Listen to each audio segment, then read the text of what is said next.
doutor vai responder as nossas perguntas. O doutor Carlos é médico assistente da Faculdade de Medicina do ABC e membro do Núcleo Avançado de Urologia do Hospital Sírio-Libanês. Inclusive, mais uma vez reforçando que o urologista não é médico só de homem.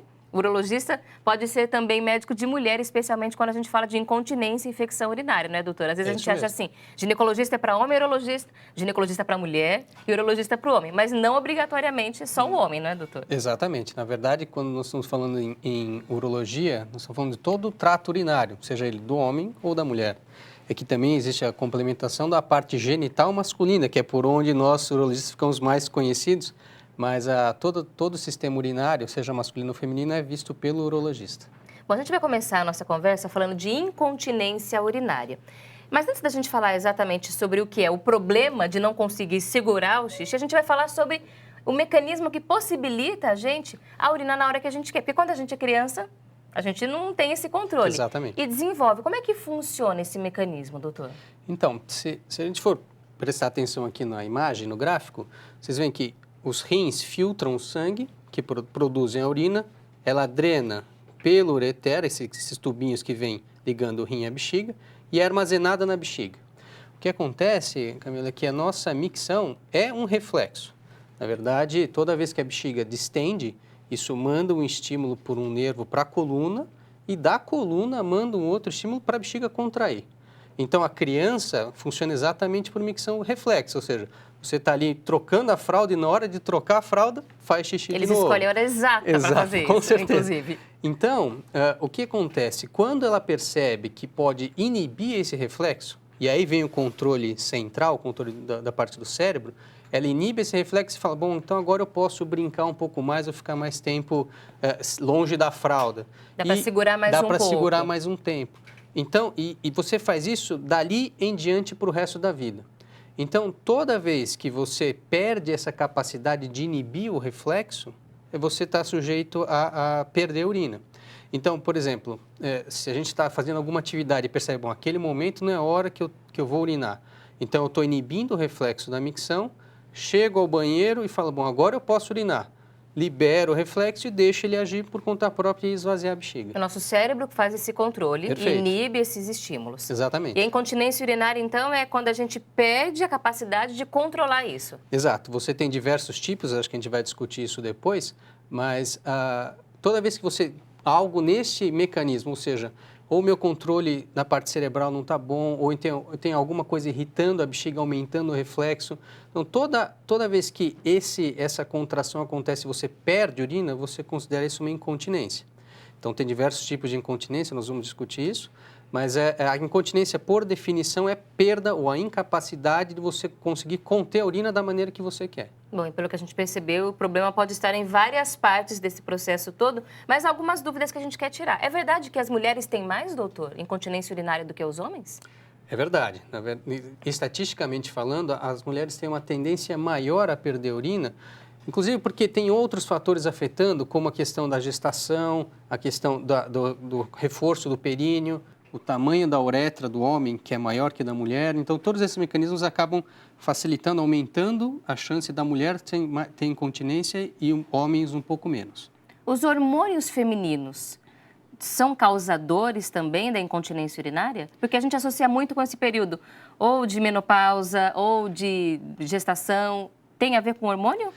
Tem um pouco a ver, na verdade, assim, não diretamente pela presença do hormônio, mas... Com o período que a mulher está vivendo. Exato. Com a ausência do hormônio faz com que a musculatura do períneo, por si só, perca um pouco da sua elasticidade e a sua capacidade de contenção. Além disso, em geral, isso vai acontecer numa idade mais avançada, então você tem o peso dos anos afetando a capacidade da musculatura em segurar a urina. Então, não é exatamente a questão do hormônio em si, mas é o período e quando isso acontece, que é sempre numa idade mais avançada. Quais são os outros fatores que podem levar à incontinência urinária? Então, se a gente for pensar no mecanismo de como eu sustento a minha urina, tem basicamente dois tipos. Você pode perder a urina por esforço, ou seja, quando você faz um esforço que aumenta a tua pressão do abdômen, porque como a gente pode ver aqui nesses gráficos, a bexiga está localizada dentro do abdômen. Então, toda vez que eu tenho um aumento daqui da pressão abdominal e essa pressão ultrapassa a capacidade desse músculo, que é o esfíncter, em segurar a urina, eu tenho a perda. seja no homem, seja na mulher. Então, então, todos os fatores que aumentam a pressão, por exemplo, aí vem a questão da gestação. A gestação, você tem esse desenho aqui, isso aqui é o útero. Então, você imagina o útero aqui com o nenê dentro, ele vai estar comprimindo exatamente a tua bexiga e isso vai estar levando à perda urinária. Então, você aumentou muito a pressão e ela ultrapassou a capacidade do músculo de sustentar. No caso do homem, as perdas acontecem mais por um outro mecanismo, que é o mecanismo de urge-incontinência. Então, é uma contração que eu não tenho controle da bexiga, fora do momento que eu estou urinando, fora do banheiro, ela contrai sem ter esse controle e acaba levando à perda. Então, você tem todos esses fatores. E tudo que vai afetar essa musculatura da região do períneo, e aí vem a história de você ter mais incontinência em quem faz parto normal do que em quem faz cesárea, porque isso acaba afetando exatamente essa musculatura do períneo, que na verdade, o assoalho, é tudo que sustenta a pressão dentro do abdômen. O parto normal, então, realmente traz uma chance maior dessa mulher ter incontinência urinária. Traz, principalmente múltiplos partos. Não é uma questão, tem um parto com uma criança pequena, mas você tem 5, 6 filhos e crianças grandes, elas acabam levando a lesões dessa musculatura do períneo e com isso uma maior chance de incontinência. Explica pra gente mais sobre os tipos de incontinência urinária. Perfeito. A gente normalmente divide ela em 2 tipos e um que é a associação dos dois. Então, você tem incontinência dos esforços, que é quando você faz um esforço que aumenta a pressão abdominal e perde, por exemplo, tosse, espirro, carregar peso, deslocar uma coisa para um lado. Atividade física, muitas física. vezes. Então, isso tudo é incontinência aos esforços. E a urge-incontinência vem da falta daquele controle no mecanismo da micção. Então, a bexiga tem contrações involuntárias, fora do momento que a gente quer. Então, isso dá uma contração da bexiga e leva à perda. Isso a gente chama urge-incontinência ou incontinência da urgência. E a incontinência mista, que é a associação. Tem pessoas que têm os 2 tipos, tanto de esforço quanto da urgência. E descobrir qual é o tipo é importante porque o tratamento é diferente, né, doutor? São causas diferentes para esses 2 tipos, para esses 3 tipos, né? Perfeito. Na verdade, é vital você conseguir diferenciar um do outro. Assim, bem rapidamente, passando as linhas, a urge-incontinência é tratada com medicação. Então, seja medicação oral ou medicação injetada dentro da bexiga, enquanto que a incontinência aos esforços é tratada com fisioterapia e algumas vezes cirurgia, dependendo do caso.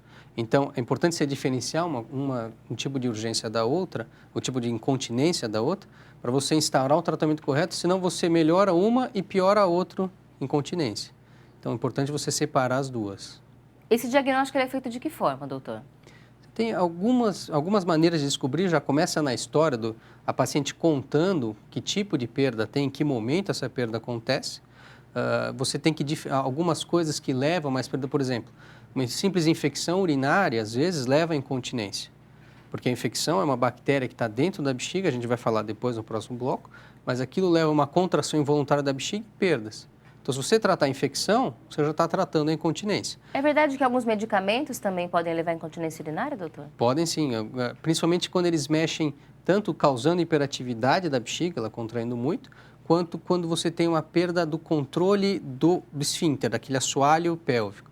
Então, algumas medicações podem levar à incontinência sim. E aí, se tira a medicação ou, de repente, muda a medicação, pode também acabar com a incontinência urinária. Exatamente. Aí tem que ver primeiro por que você indicou a medicação, né? Se é possível trocar aquela medicação e se a troca é suficiente para melhor ou se você vai ter que, infelizmente, associar mais um remédio para tratar um efeito colateral.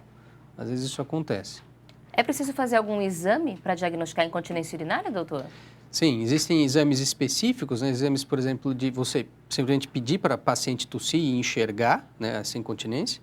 E o melhor exame é um exame que chama estudo urodinâmico, que diz não só o motivo, ele diferencia entre os tipos de incontinência, mas também diz em que pressão dentro da bexiga ele tem aperto.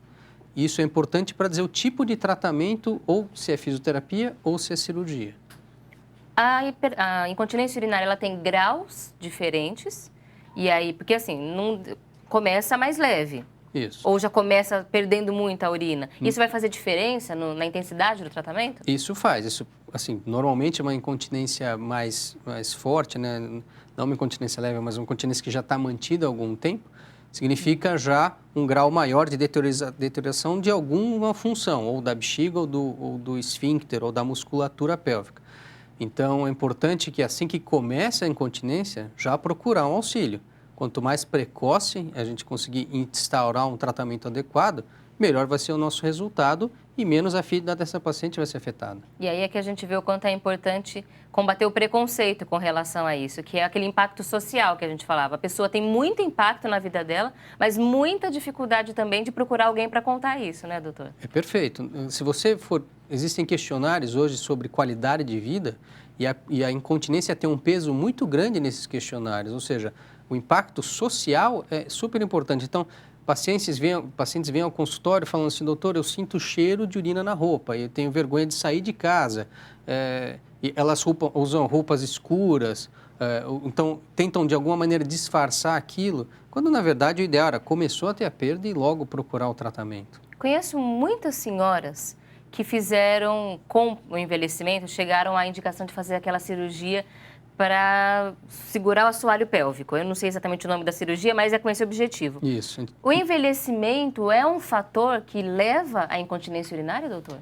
Se você for considerar, vamos considerar as mulheres especificamente como tem mais, o envelhecimento, então, com a falta do hormônio, você tem uma deteriorização da musculatura, as mulheres, a musculatura com a idade também vai atrofiando, a bexiga envelhece, então esse mecanismo de hiperatividade é mais comum nos idosos do que nos jovens. Então, a mucosa vaginal acaba atrofiando, ou seja, a associação de todos esses fatores acaba levando à perda urinária nessas senhoras. E tem outros fatores também, a idade, a gente toma mais medicação, os pacientes, em geral, têm problemas intestinais, então a constipação, ou seja, prender o intestino é uma coisa que facilita a perda. E, normalmente, então, na idade mais avançada que você tem a conjunção desses fatores todos. E aí a cirurgia é indicada quando? Então, aí depende muito do nosso estudo urodinâmico e aí tem que haver uma associação entre os urologistas e os ginecologistas. Muitas vezes, se você melhorar a condição da parte vaginal, ou seja, algum hormônio, seja local, seja oral, fizer uma fisioterapia adequada. Então, quando você associa as duas coisas e faz o exame e ainda assim existe a perda, aí você é indicado a fazer uma cirurgia. Não é a primeira opção? Não. Se tenta outras coisas? Perfeito. A gente tenta ser o menos invasivo possível, né? Se a gente conseguir melhorar com medicação e fisioterapia, a cirurgia fica para um outro momento. O que antigamente se chamava períneo, né? Que é essa cirurgia de levantar a musculatura, que você tenta reforçar isso. E hoje existe uma cirurgia que chama sling, que é colocar uma faixa que levanta um pouco a uretra. Então, essas são opções que ficam para um segundo momento, quando o tratamento clínico e fisioterápico não funciona.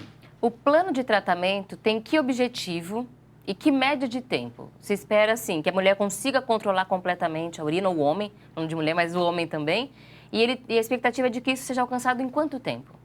É claro que é muito variável. O nosso objetivo sempre tenta reduzir ao máximo a perda. Pode ser que não seja 100%. Pode ser que não seja 100%. Então, existem casos, principalmente aí quando nós estamos falando de problemas neurológicos, por exemplo, que aí o próprio mecanismo da micção está afetado. Então, você conseguir sair de 6 fraldas por dia para 1 fralda por dia já é uma vitória. Sim. Mas é claro que a gente gostaria que todos ficassem completamente continentes.